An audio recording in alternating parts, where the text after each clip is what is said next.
여러분 대나무 보세요. 대나무 얇습니다. 아주 가느다랗습니다. 그런데 그 등치에 비해서 쫙 올라가 가지고 바람이 불어도 넘어가지 않습니다. 태풍이 불어도 대나무가 그냥 있습니다. 왜 그런지 아십니까? 대나무가 마디 매듭을 지으면서 자라기 때문입니다. 하나님께서 우리 온 우주 만물을 창조하시고요, 경륜하시고 운영하시고 경영하시는데 기가 막힌 방법을 쓰셨어요. 하늘에 해를 걸어두시고 달을 걸어두시고 세월을, 시간을 마디 정해주셨어요. 그게 뭐냐면 따라봅시다. 연, 월, 일, 시.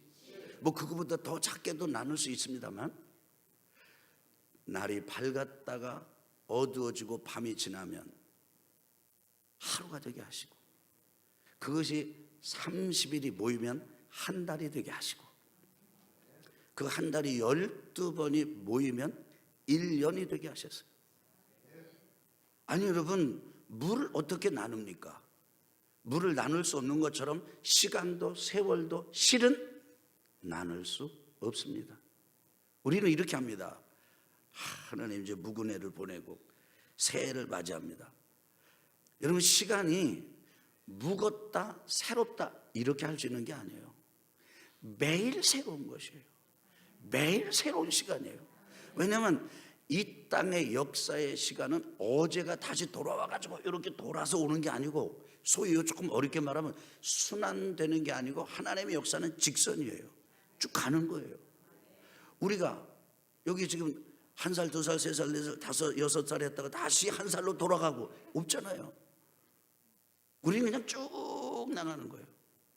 그런데 그래서 우리 인간적으로 어떤 이런 과학적으로 이렇게 나눠서 살 수 없는 게 물이고 세월이고 시간인데, 하나님께서는 그것을 저 이제 전체를 걸어두시면서 연월 일시로 나눠 마디 매듭을 짓고 살게 하셨습니다. 지금 2018년도가 한 해가 지나가고 2019년도 한 해가 밝아옵니다. 옛날에 선교사님께서, 미국 선교사님께서 와가지고 이제 시골교회 방문을 했어요. 설교를 마치고 축도를 하는데 송구영신 예배 때 웃을 준비하세요. 제가 좀 썰렁하더라도 아버지 2년이 지나가고 또 저 이렇게 했대요. 축도를 받다가 온 성도님들이 다 뒤집어져 버렸어. 근데 이분은 제가 지금 이렇게 간단하게 했는데요, 미국인 선교사님, 외국인 선교사님 너무 심각하게 한 거예요. 그래가지고 얼마나 웃겼는지 모르겠네. 하여간 지금 우리는 묵은 해를 보내고 새해를 맞는, 그래서 한 해를 마디 매듭을 지어야 되는 시점을 맞고 있습니다. 우리 매듭을 잘 지어봅시다. 그래서 오늘 말씀은요, 제목에 따라합시다. 이렇게 마무리하십시오. 마무리를 어떻게 하라고요? 이렇게 하라는 거예요. 첫째, 잘 들어보세요. 첫째, 그것은 뭐냐면 따라합시다. 과거에 매이지 말아야 합니다. 그러니까 여러분 축복합니다. 과거에 매이지 마시기를 바랍니다. 근데 여러분, 과거가요, 말은 쉬워요. 근데 지금 이 성경, 이게 지금 신약이에요, 구약이에요? 구약이에요. 이쪽 동네는 몰라요? 오늘 본문 말씀이 구약이에요, 신약이에요? 구약이에요. 오늘 말씀이 그럼 구약 성경 중에서 어느 성경에 있어요? 이사야 성경에 있어요. 이사야는 선지자 이름입니다. 이름이에요. 하나님의 마음을, 하나님의 말씀을 전했던 그 하나님의 사람의 이름이에요. 근데 이 이사야 선지자가 언제 활동했느냐면 예수님 오시기 전, 그러니까 서기 아니라 서기 전 800년경에 활동한 분이에요. 그런데 이 이사야 선지자가 활동할 때 이스라엘이라고 하는 나라가 사울, 다윗, 솔로몬 통일 왕국으로 있다가 솔로몬 아들 때 북이스라엘과 남쪽 유다로 분리됐습니다. 왕국이 분리가 된 이후에 남쪽 그리고 북쪽이 이렇게 잘 발전하고 이렇게 하다가 망하게 되었어요.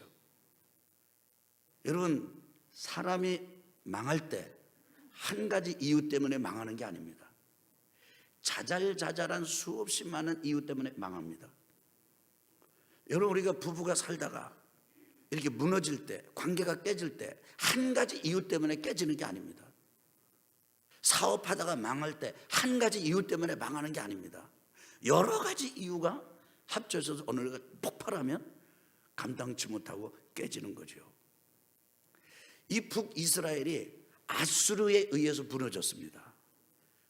서기 전, 예수님 오시기 전 721년입니다. 북이스라엘 왕국이 그렇게 무너졌으면 남쪽 유다 왕국이 그걸 보고 정신을 바짝 차려서 북쪽처럼 무너지면 안 되겠다, 이렇게 하고 정신 바짝 차리고 그래야 되잖아요. 그런데 남쪽 유다가 그렇게 하지 못했어요. 그래서 북쪽 이스라엘이 무너지고 난 다음에 예수님 오시기 전 586년경에 남쪽 유다가 바벨론에 의해서 망했습니다. 그러니까 100여 년이 넘도록 남쪽 유다는 북이스라엘 왕국의 멸망을 통해서 못 배운 거예요. 교훈을 얻지 못한 것입니다. 여러분, 북이스라엘이 한 번에 무너진 게 아니에요. 남쪽 유다가 바벨론에 의해서 한 번에 무너진 게 아닙니다. 세 차례의 거친 정복 전쟁에 의해서 허물어졌습니다. 나라 잃어버렸습니다. 성전 무너졌습니다. 땅 잃어버렸습니다. 왕 사라졌습니다. 왕이 두 눈이 뽑혀가지고 끌려가기도 했습니다. 그리고 바벨론의 포로가 돼서 저 바벨론의 포로로 다 끌려갔습니다. 똑똑한 사람들이 끌려갔습니다. 쓸만한 사람들이 끌려갔습니다. 지금 그 백성들에게 말하는 거예요. 따라합시다. 이전 일을 기억하지 말며. 여러분, 이 말씀, 이사야 선지자를 통해서 말씀을 듣는 이스라엘 백성들은 지금 나라가 망했다고요. 이들에게 있어서 이전 일은 나라가 망한 일이에요. 따라합시다. 옛날 일을 생각하지도 말라. 생각하지 말라는 거예요. 기억하지 말라는 거예요. 그런데 이들은요, 잊을 수가 없어요. 생각 안 할 수가 없어요. 기억 안 할 수가 없어요. 왜냐하면 왕들이 그렇게 비참하게 무너지고 북왕국과 남왕국, 남유다가 그렇게 비참하게 쫓겨나고 포로가 되고 기가 막히게 사람 대접받지 못하고, 여러분, 나라가 무너지는 건 이건 비극 중에 비극입니다. 이건 잊을 수가 없는 일이에요. 근데 하나님 말씀하십니다. 기억하지 마라. 너 그거 지금 잊을 수가 없지. 잘 지워지지 않지. 그래도 기억하지 말아라. 여러분, 너 그거 정말 마음에서 꺼내놓기 힘들지. 그래도 생각도 하지 말아라. 뱉으라는 것입니다. 떠나보내라는 거예요. 지워버리라는 거예요. 아니, 이 말씀 준비하는데 유행가 가사가 생각나더라고. 왜? 연필로 쓰세요. 그거 있잖아요. 나 그거 오늘 여러분한테 틀어드리려다가 말았어. 뭐요? 연필로 쓰면은 지울 수 있다는 거예요. 근데 다른 거를 못 지운다는 거예요. 근데 연필이 아니라 여러분 어떤 것입니까? 이런 엄청난 역사의 비극을 어떻게 이스라엘 백성들이 잊을 수가 있습니까? 여러분이 배신당한 그 사람을 어떻게 잊을 수가 있습니까? 여러분이 그토록 뼈저리게 망한 그 사건을 어떻게 잊을 수가 있습니까? 술잔을 기울이며 잊자고 해도, 그래서 흐리멍텅하면 없어진 것 같아도 어느 날 눈 뜨고 나면, 정신 차리고 나면 그 아픔은 여전히 마음에 박혀 있어요. 견딜 수가 없어. 너무너무나. 여러분, 이 비극만 그런 게 아닙니다. 사람이 아주 놀라운 성공을 경험하면 성공도 잊혀지지 않습니다. 사실 이전 일과 그 다음에 옛날 일을 생각하면은 이 지금이야 이렇게 나라가 무너졌죠. 그 다음에 계속 거슬러오고 모세 때가 되면 애굽에서 출애굽한 역사를 가지고 있어요. 이 조상들이. 그것이야말로 찬란하고 화려하고 놀라운 하나님의 이적의 순간들이었습니다. 영광이었습니다. 그 이전 일도 성공도 실패도 기억하지 마라. 생각하지 마라. 할렐루야. 그런데 여러분, 이게 마음대로 됩니까? 마음에서 뽑아내집니까? 이게 떠나 보내집니까? 안 됩니다. 참 이게 어려워요. 여러분, 부부싸움 할 때 그 부부싸움 하는 거에 90% 이상이요, 여자들의 기억력 때문에, 그 부인들의 기억력 때문에 일어난대. 남자들은 기억을 잘 못해요. 근데 여자분들은 데이트할 때까지 분위기까지 기억해, 날씨까지 기억해, 느낌까지 기억해. 근데 정말 그 형제가 남편이 실수한 그 일, 정말 가슴 아프게 한 일을 말이에요. 기분 좋을 때가 아니라 한바탕 갈등이 심각해지는 그 감정의 소용돌이가 일어나는 그 순간에 마치 창을 들고 찌르듯이 당신이 그래가지고 끝날 부부싸움 더 크게 벌어진다는 거예요. 여러분, 마음속에서 뽑아냅시다. 그런데 제 얘기 들어보세요. 뽑아내려고 해도 뽑아지지가 않아. 제가 경험했습니다. 제가 받은 은혜입니다. 이거요, 과거를 우리 마음에서 이렇게 지워버리고 뽑아내고 떠나보내고 이별하는 거는 한 가지 방법밖에 없어요. 잊자 이래가지고 잊어지지 않아요. 한 가지예요. 따라합시다. 받아들이면 된다. 뭐 하면 된다고요? 받아들이면 돼. 우리가 실패하고 정말 찬란하게 깨지고 바닥에 부딪히게 되었을 때 우리는 그거 기억하고 싶지 않습니다. 그거 지워버리고 싶습니다. 그게 내가 아니었다고, 그게 나 때문이 아니고 그 사람 때문이었다고. 어떤 사람은요, 예배당 신앙생활 하고 안 하고를 그 사람 때문에 안 한다는 거예요. 그런데 사실은 핍박을 하는 그 사람 때문이라면 그 사람 때문에 신앙생활 해야 되는 거죠. 맞습니까? 맞습니다. 문제가 있다면 문제 때문에 공부해야 되는 것처럼 문제 때문에 공부를 안 하면 안 되는 거잖아요, 상식적으로. 그래서 우리는 자꾸 다른 사람 때문에 그런 거지 내가 그런 건 아니라고, 나는 그런 사람이 아니라고. 그래서 내 거로 안 받아들여요. 그러는 나는 자꾸 이게 되살아나요. 근데 하나님 앞에서 내가 죄인이고 내가 부족하고, 그게 바로 납니다. 내가 생각해도 너무 창피하고 너무 수치스럽고 너무 그런 건데 그게 바로 나였습니다. 받아들이면 이상해요. 참 신비해요. 여러분 한번 해보세요. 하나님 앞에서 아버지, 그게 나였습니다. 제가 그랬어요. 제가 그런 수준입니다.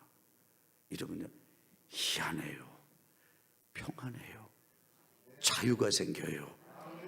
우리는 내 자신에 대해서는 그러나 남에 대해서 그러나 기대감을 높이 가지고 있거든요. 제가 늘 말씀드리잖아요. 신앙생활 잘못한 사람의 특징이 뭐예요? 교회에 대해서 지나치게 기준이 높은 거예요. 목회자나 혹은 또 이런 같은 그리스도인들, 이 다른 기독교인들의 기대가 너무 높아. 그래가지고 일해줘야 되는데 이렇게 안 해가지고 그 양반 때문에 못했다는 거예요. 천만의 말씀이요. 아니에요. 나요, 나. 반대로 성공을 했어도 그 성공을 하나님께서 나에게 주신 거예요. 그게 하나님의 은혜예요. 모든 게 다. 그렇기 때문에 여러분과 저는 성공을 통해서도 성장하고, 아멘 합시다. 성공을 통해서 마냥 성장하는 게 아니에요. 성공을 통해서 교만해가지고 무너지는 사람이 얼마나 많은데요. 따라합시다. 실패를 통해서도 나는 성장한다. 받아들일 때 가능한 거예요. 그래 받아들이면 매이지 않습니다. 누가 공격하면 내가 나 그런 사람 아니야 이러니까 힘들지. 누가 공격하면 맞습니다. 그게 납니다. 그럼에도 불구하고 내가 오늘 이렇게 살아있는 이유는 하나님의 은혜입니다. 하나님의 은혜입니다. 오늘 가는 마지막 주일에도 저는 여러분에게 고백 아닌 고백을 합니다. 전 제가 지금까지 이렇게 사역을 하고 있다는 게 나는 내가 나를 봐도 신기해. 너무 신기해. 너무 신기해. 난 여러분을 봐도 난 너무 신기해.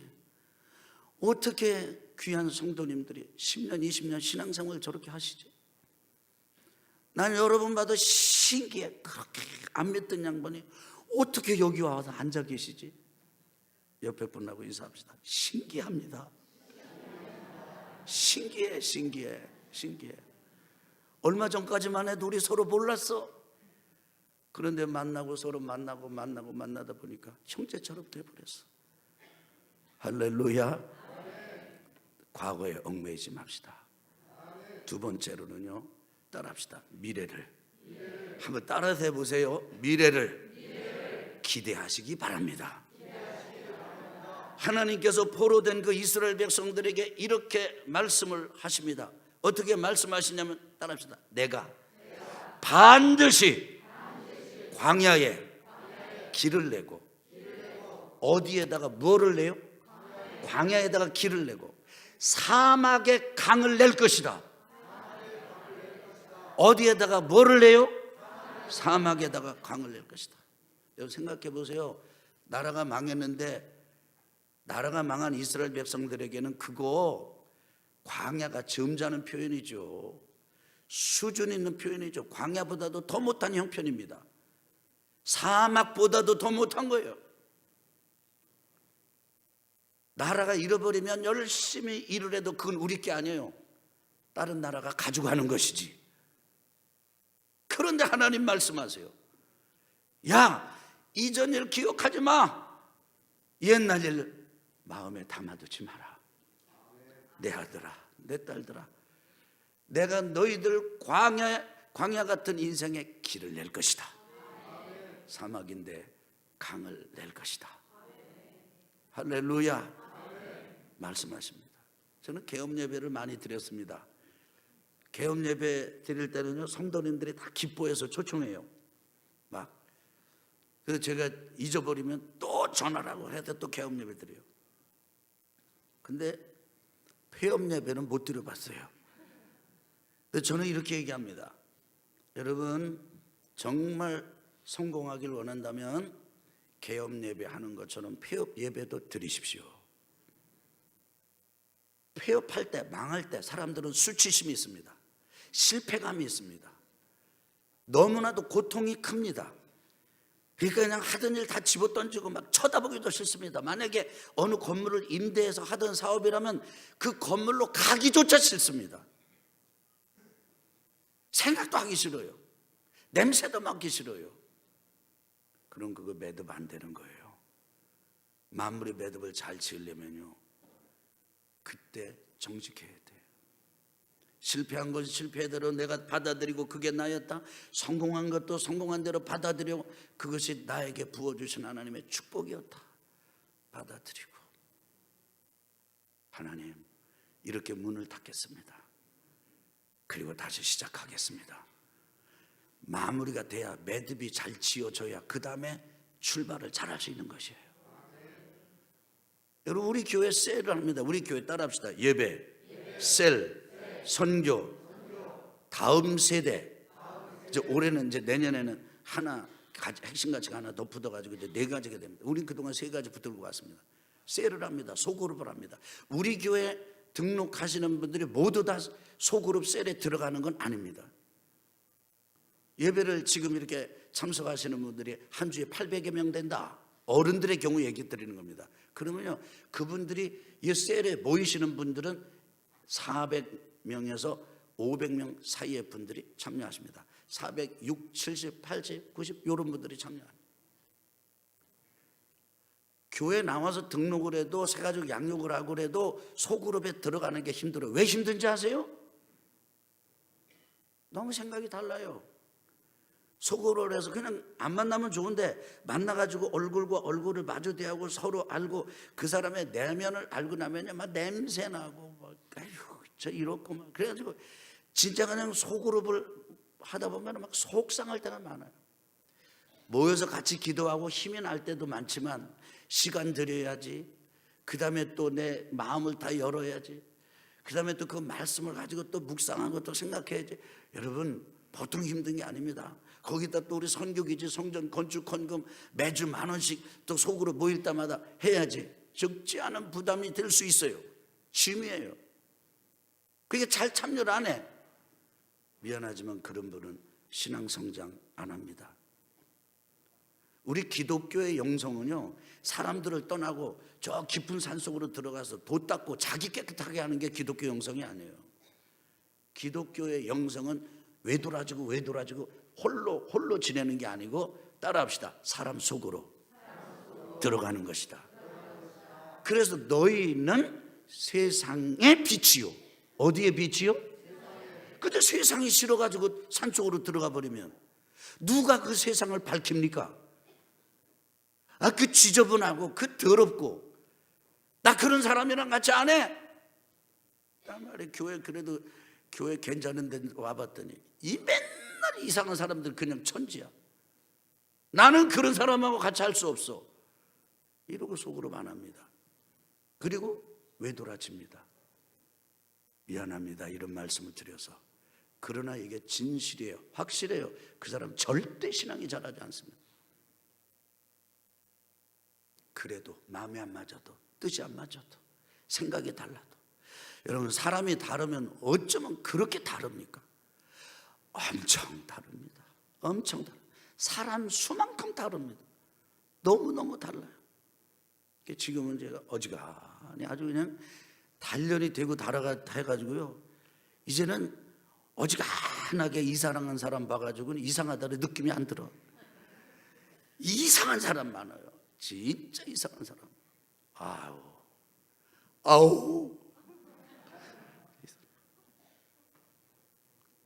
소그룹의 목자들이 생명입니다. 목자들이 있으면 일부 목자 예배 참석하도록 합니다. 그래서 일부 목자 예배 주일날 새벽 5시 반에 쉽지 않습니다. 여러분 지금 새벽 5시 반에 목자 예배에 나오시고 90분이 1시간 반 예배예요. 훈련 받는 거예요. 그렇게 훈련 받고 지금 2부 예배 3부 예배 또 드려요. 쉽지 않아요. 제가 목자들에게 권면합니다. 여러분 예배를 주일날 아직 예배를 다 드리십시오. 그렇게 합니다. 처음에는 그거에 대해서 굉장히 참 이해가 안 되는 분위기였어요. 그런 얘기하면 분위기가 얼마나 싸한지 몰라요. 사정도 모르고 바쁜 사정도 모르고. 근데 하나님의 원리는 뭐예요? 하나님의 진리는 뭐예요? 하나님의 법은 뭐예요? 따라합시다. 주일은 세게 좀 주일은 예배하는 날이다. 아멘. 그 일부 예배 참석해서 이제 목자들이 훈련을 받습니다. 그리고 어느 정도 되면 그 셀이 번식을 합니다. 셀 숫자가 늘어납니다. 우리 교회는요 셀이 번식을 해가지고 구역을 만들었어요. 올해는요 구역이 늘어가지고 지역이 번식이 돼버렸어요. 이거는 감사합니다. 지난 한 주간에 지금 이제 다음 주 당회 구역회 있는데 당회 구역회 준비를 위해서 기획위원회 장로님들이랑 1차 준비 모임, 2차 준비 모임, 3차 준비 모임, 저 1월 1일 또 저녁에는 저 신정이대 저녁에 또 4차 준비 모임합니다. 지난주 우리 2차 준비 모임하면서 저 깜짝 놀랐어요. 재무부의 보고를 받았습니다. 저는 어떻게 생각했냐면 우리 교회가 헌금이 줄은 줄 알았어요. 헌금이. 근데 2017년하고 2018년을 비교해 보니까 헌금이 대폭은 아니지만 오히려 늘어났더라고요. 우리 하나님께 영광 돌리는 박수 한번 합시다. 영광 돌립시다. 아멘. 아멘. 아멘. 저는 이렇게 생각했어요. 우리 교회가 최소 10%는 줄었다. 왜냐하면 제가 너무 많이 들었거든요. 어느 교회는 30%가 줄고 있습니다. 어느 교회는 20%가 줄고 있습니다. 어느 교회는 어떻게 줄고. 왜냐하면 또 지난 한 해 살림살이를 하면서 매주 우리 얼마나 긴장되게 이렇게 넘어왔는지 몰라요. 그런데 막상 재무부가 이렇게 보고를 하는 걸 보고를 들어보니까 오히려 늘어났어요. 얼마나 감사한지, 얼마나 감사한지. 여러분은 이 심정 잘 모를 거예요. 저는 11조가 대폭 줄었다고 생각했어요. 근데 조금이야 늘었어. 너무 감사해요.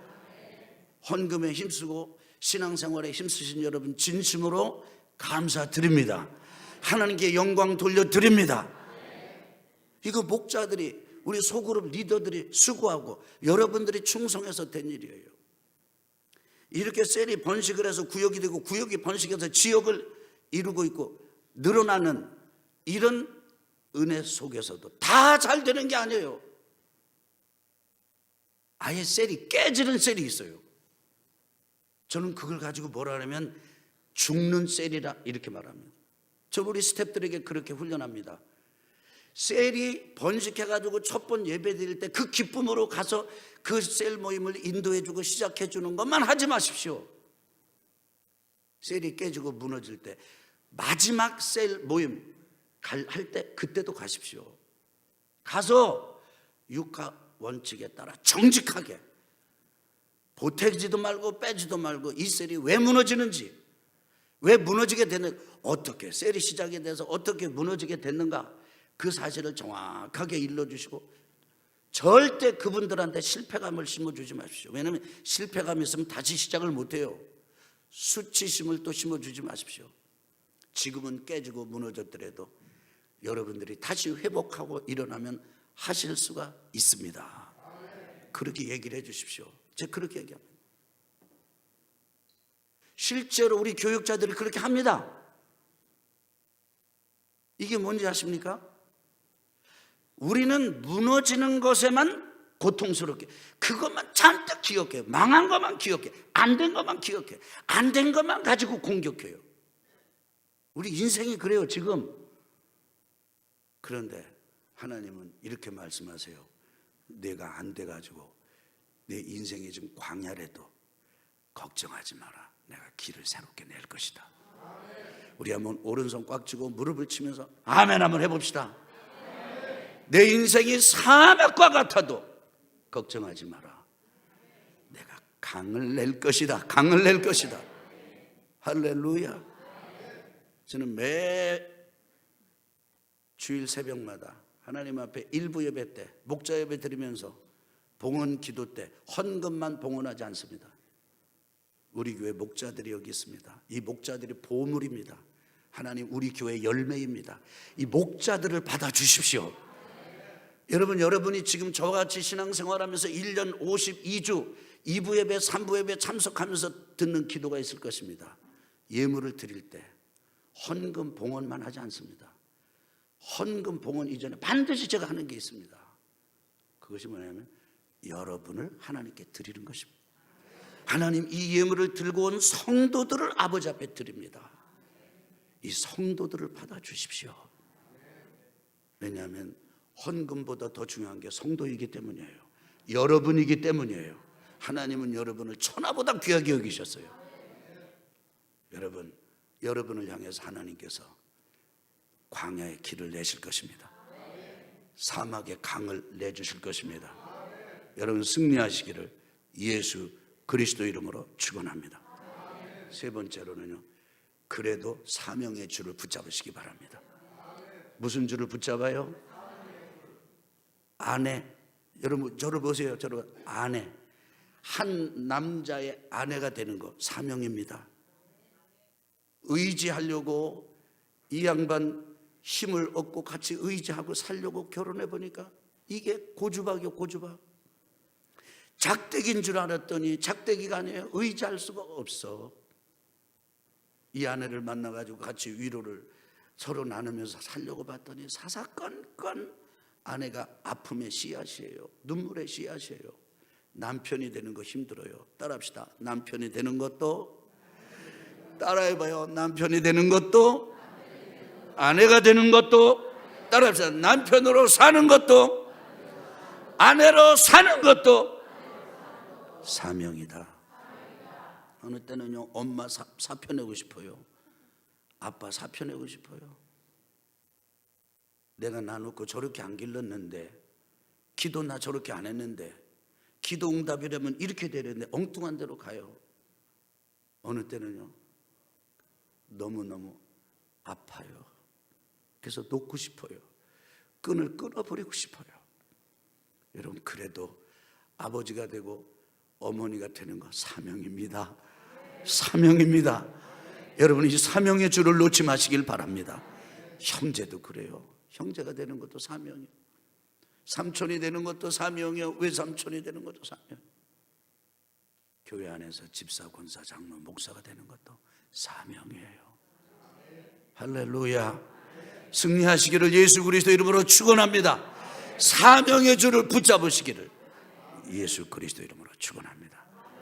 따라해 볼까요? 과거에 매이지 말고 미래를 기대하고, 그래도 사명의 줄을 붙잡아라. 그렇게 생각하면 감사해요. 지금 하나님과 감사해요. 지금까지 산 게 감사해요. 이렇게 있는 게 감사해요. 이번 한 주 이렇게 마무리하시기를 예수 그리스도 이름으로 축원합니다. 축원합니다.